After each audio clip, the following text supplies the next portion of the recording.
In the heart of the Aji Valley, where the moonlight dances on ancient tree trunks and whispers pass through the leaves like secrets from forgotten gods, there was one rule that all must follow: never enter the forest after dusk. But on one fateful night, a girl named Nnenna heard a cry, not of beast or bird, but of something human. And she followed it. Nnenna was not like the others in her village. While most girls her age fetched water, tended goats, or gossiped under the market trees, Nnenna asked questions that made elders uncomfortable. "Papa," she had once asked at age 10, "what lies beyond the forest?" Her father's face tightened. "Silence, child. That is not a question you ask. Not here. Not ever." Now she was 17. With hair like midnight silk and eyes like polished coal, Nnenna had grown into a quiet observer, a girl who watched the wind dance in strange patterns and listened when no one else did. The villagers feared the forest. They called it Anwulika, the place where souls wander. Many believed that the trees had swallowed people whole, never to return. Others spoke in hushed tones about the forbidden shrine, an ancient place built before memory, hidden deep within. But no one dared confirm its existence. It was a ghost of a tale. Until that night. It was the night of the new moon, the blackest sky of the month, when the air itself felt heavier, as if spirits breathed just over your shoulder. Nnenna lay in her small hut, listening to the crickets and the occasional owl. Sleep teased her eyes but did not take her. That was when she heard it cry. High-pitched, trembling, and not quite human. It was neither a baby nor a woman, but something in between. Echoed once, then again, and again from the forest. She sat up, heartbeat thudding against her ribs like a talking drum. Her elder sister, Obioma, snored beside her. No one else stirred. Then, like a magnet drawing her soul forward, the cry pulled Nnenna to her feet. She slipped outside into the cool night, the village cloaked in moonless dark. The forest stood like a wall in front of her. The sound came again. Louder. Closer. She hesitated. But curiosity had always been her curse. Nnenna crept past the last yam fields, over the dried riverbed, and stood before the first line of trees. A strange breeze wrapped around her ankles like fingers. Still she stepped in. The forest swallowed her whole. Inside it was not silent. The wind howled through the branches like whispers in a long-lost tongue. Leaves shifted but no birds stirred. No insects buzzed. The cry came again but it had changed. Softer now. Like a baby in pain. She followed. Past a twisted fig tree. Past a termite mound the size of a hut. Past a decaying statue with eyes scratched out and symbols carved along its back. Symbols she didn't recognize. She felt eyes on her. But she pressed on. As she walked deeper, the path beneath her began to change. The earth grew warm, too warm. The trees leaned in close, as though trying to touch her. Then she heard it, a voice. Soft, feminine. And familiar. Nnenna. Nnenna. She froze. It was her mother's voice. But her mother had died 6 years ago during childbirth, buried under the baobab tree behind the compound. She had not spoken a word since. Nnenna, child of night, turned back. Her heart raced. "Who's there?" she shouted. The forest answered with silence. Then the cry, much louder this time. It pierced her skull. She stumbled forward and then she saw it. In a small clearing bathed in eerie silver light, though there was no moon, lay a bundle. Baby. Or at least something that looked like one. Its eyes glowed faintly. Its skin was pale, with strange marks across the chest, symbols like the ones on the statue. It didn't cry anymore, just watched her. Nnenna's breath caught in her throat. Every part of her screamed to run, but her feet moved forward. She reached out, slowly, slowly, and as her fingers grazed the cloth, the baby smiled. Strange adult smile. Then whispered, in a voice far too old. "You've come, just like she did." Nnenna jerked back. The infant rose, not sat but floated, its cloth unraveling as the form changed into mist, then into something else. A tall figure wrapped in leaves, bones, and whispers. It was neither man nor woman. It had the face of her mother and the voice of the crying baby. "You are blood of the Forbidden One," it said. "Do you not know why the forest calls you?" Nnenna shook her head, paralyzed. "You were not born," the spirit hissed. "You were awakened. Your true mother lies beneath the cursed roots. You were never meant to leave this forest." "No," Nnenna said, tears streaming. "My father, my family. They lied to you." The trees trembled. Somewhere far behind her, a bell rang, a low, ancient toll like the heartbeat of the earth. And from the shadows, other forms began to appear. Faces, dozens, hundreds, watching. The spirit beckoned. "Come. Know the truth. Accept your place." Nnenna stepped back. "What truth?" she cried. "What am I?" "You are Ige's daughter. Last of the forgotten children. The forest has kept your secret, but secrets rot. And now the soil remembers." The name stirred something in her, like an old dream. She had heard that name once, whispered by her grandmother in sleep. The woman who was said to have married a forest god and borne children that could walk between worlds. Witches, they called them. Monsters, others claimed. Ancestral spirits, the wise whispered. But all said the same thing. Ige's bloodline was cursed. The trees parted as if commanded by unseen hands. Behind them, half covered in vines and moss, stood a shrine. Massive, terrifyingly ancient, and humming with power. On the stone doors were carved two figures, a woman and a baby, both with burning eyes. At their feet, offerings long turned to dust. Bones scattered in neat lines. Symbols glowing faintly. The spirit bowed before the door. "This is your home," it said. "Your inheritance." Nnenna shook her head violently. "I don't belong here." The ground trembled. "You came because you heard the cry. Only the blood can hear it. And now the forest knows you're awake." The door stood tall before her, carved from stone older than time, sealed with the blood of the first forest children. Nnenna could turn back. She should turn back. But the forest had called her, and the truth she was about to uncover would not only change her fate, it would awaken something that had been asleep for centuries. Nnenna stood frozen. The spirit beside her, the one with her mother's face, whispered again. "Only your hand can unseal the shrine." The vines shifted like snakes as Nnenna stepped forward. The carvings on the door pulsed, as if breathing. Her palm tingled as she reached out. And then contact. A burst of heat. Her vision blurred. Whispers filled her ears. Hundreds of voices all speaking her name. Not child of Ig. The door cracked open, and the air changed. Inside the shrine was no ordinary temple. It was a tomb, a library, a cathedral, all at once. Bones lined the walls, arranged in patterns. Some human, some not. Paintings, faded but still alive with color, told a story.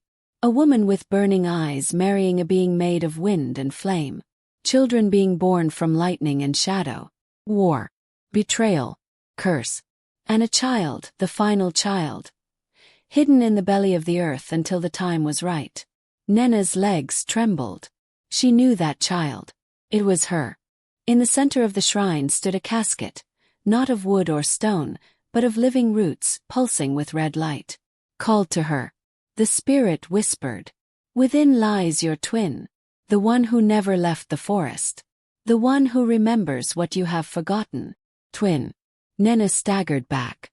"I have no twin." "You do. But while you were raised by men, she was raised by the forest. One was given light. The other, shadow."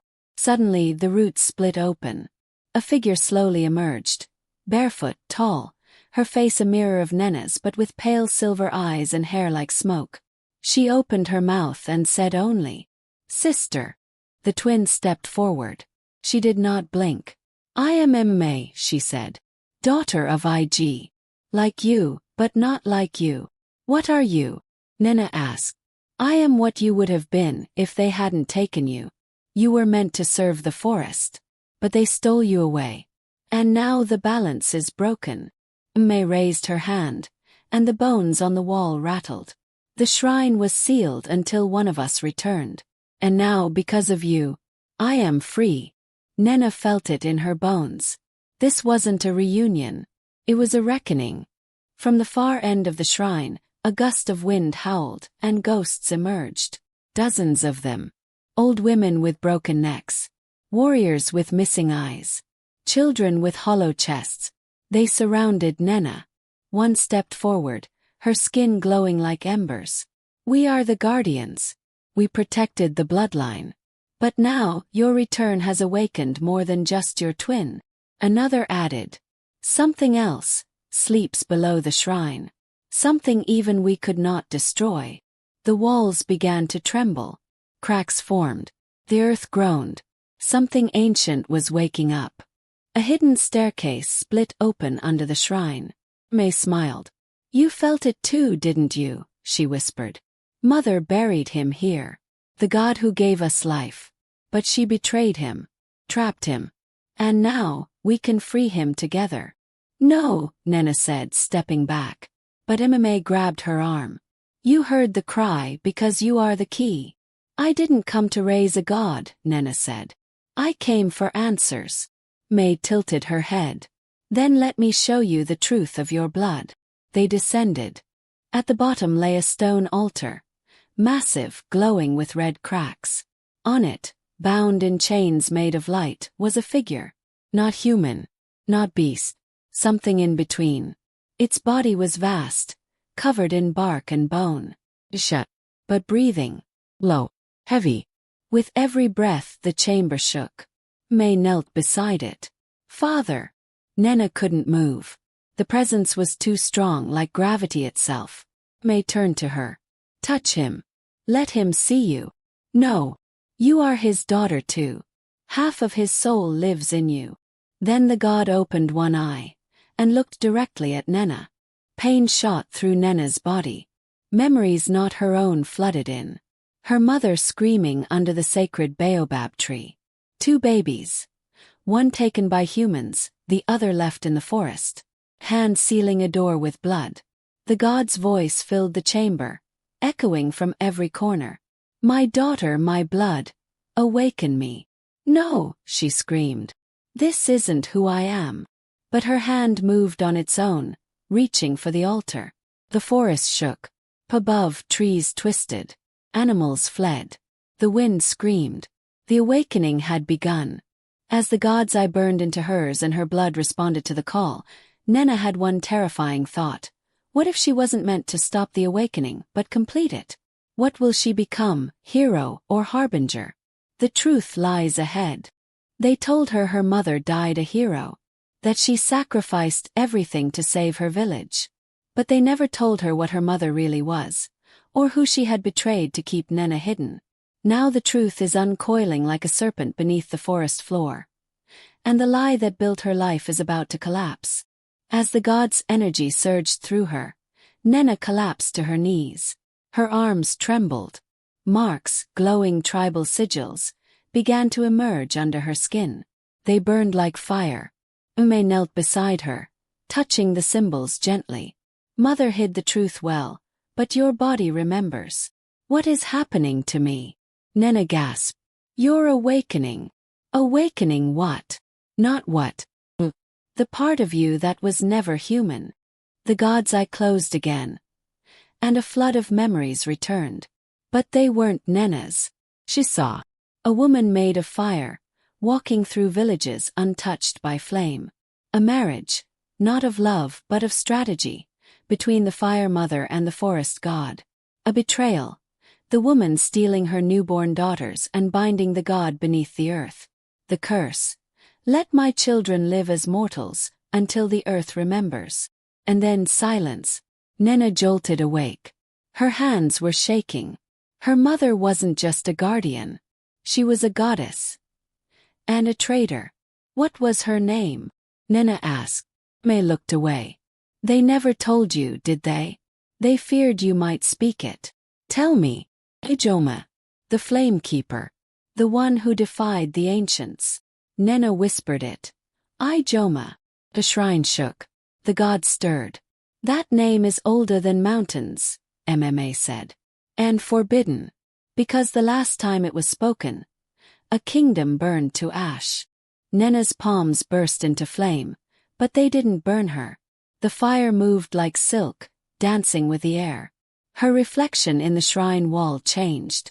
Her human features flickered, revealing glowing eyes and hair like smoke. She backed away. I'm not. You're not just human, Mma said calmly. You're the daughter of Ijoma. And your fire is not a curse, it's a key. To what?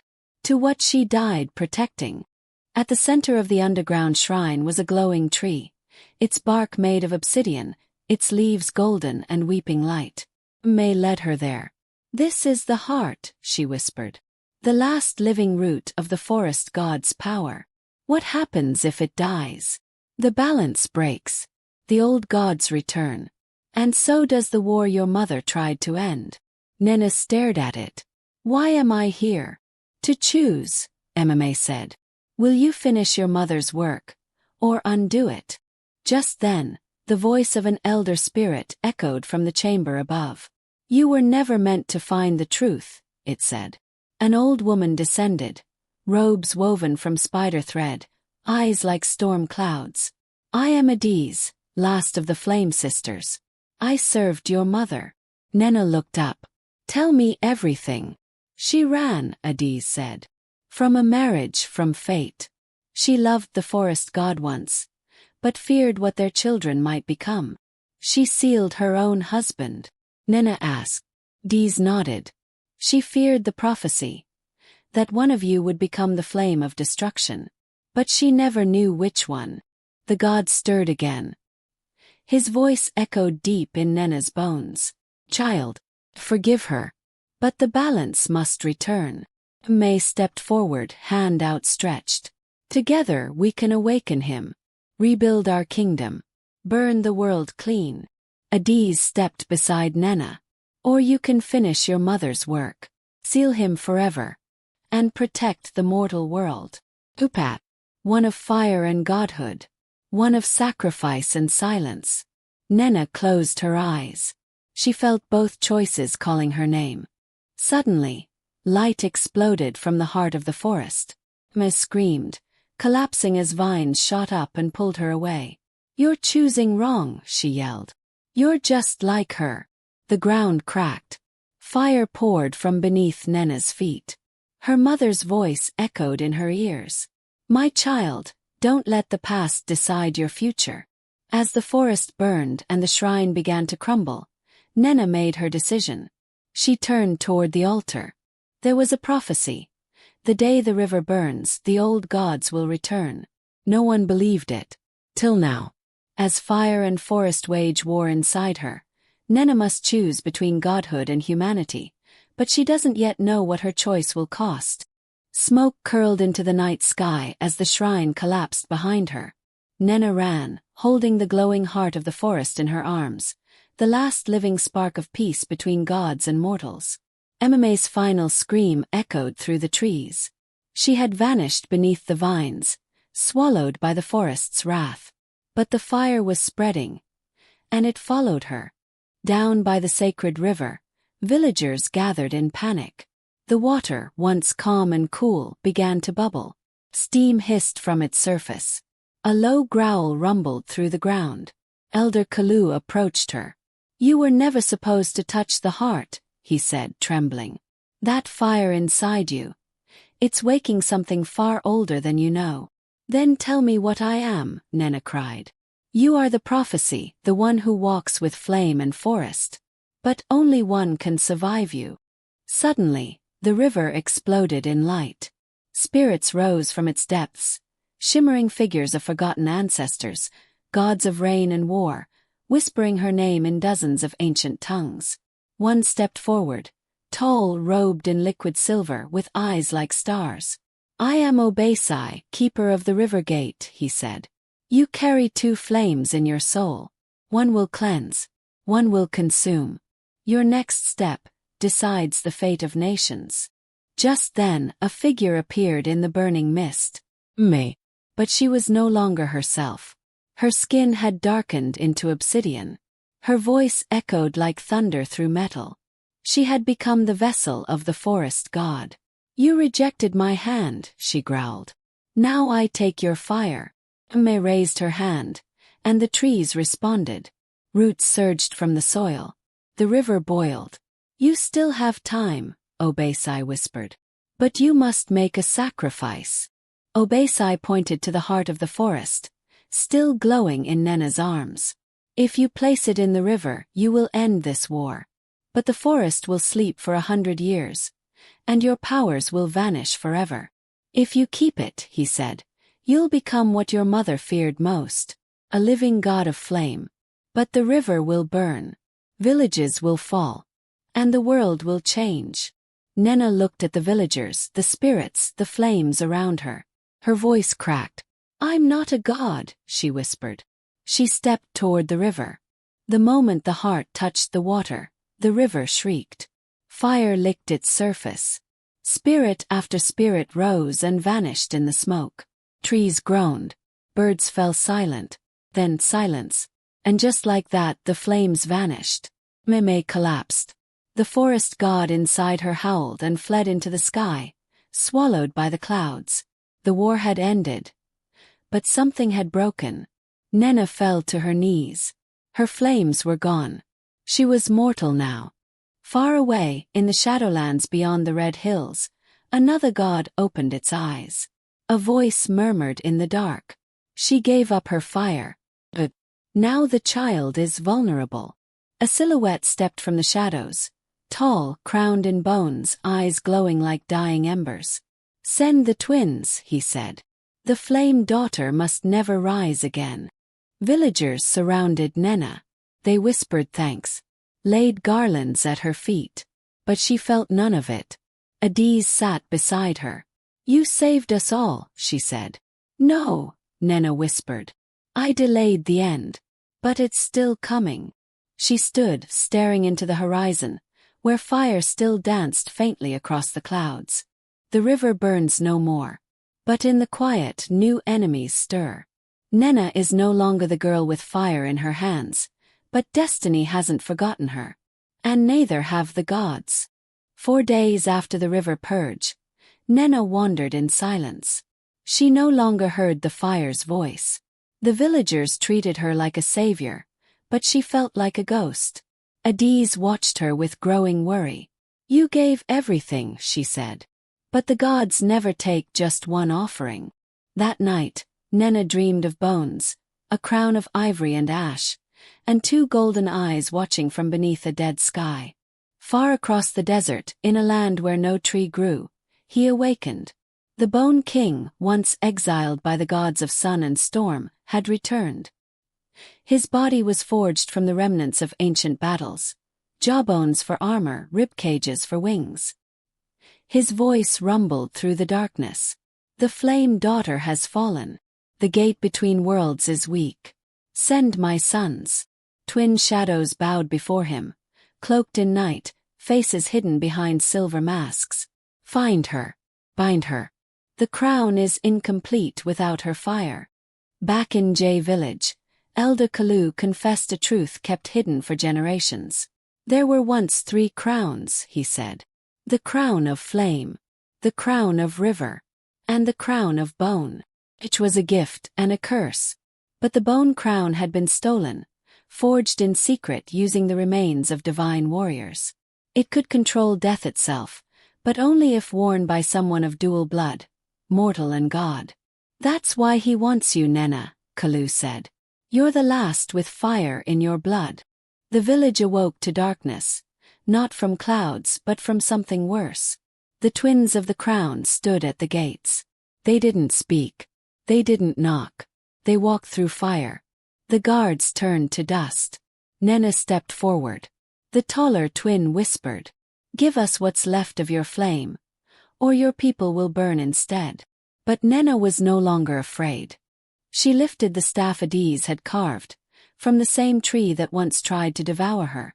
And she fought. Fire flickered from her fingertips. Weak, yes, but still alive. The twins moved like shadows, blades of moonlight in their hands. Villagers screamed. Earth cracked. But just before the killing blow, a blinding light sliced through the air. A stranger stepped between her and the blades. She wore golden armor, eyes glowing like starlight. "I am Zuberi," she said, "warden of the last gate." She looked at Nnenna. "You are not done. The gods are watching. And the war has only just begun." Back in the Shadowlands, the Bone King screamed. He could feel it. Her flame had returned. The crown on his head pulsed with bloodlight. "So be it," he growled. "If she will not come to me, I will bring the war to her." The earth began to shake. Bones rose from the ground. The dead were coming. Zuberi turned to Nnenna. "You must reclaim your full power," she said. "There's only one place left to do it, the city beneath the sand." "But no one who goes there returns," Adiz whispered. Zuberi nodded. "That's because the city is alive." Nnenna looked into the flames once more, this time with resolve. "Then let's wake it up."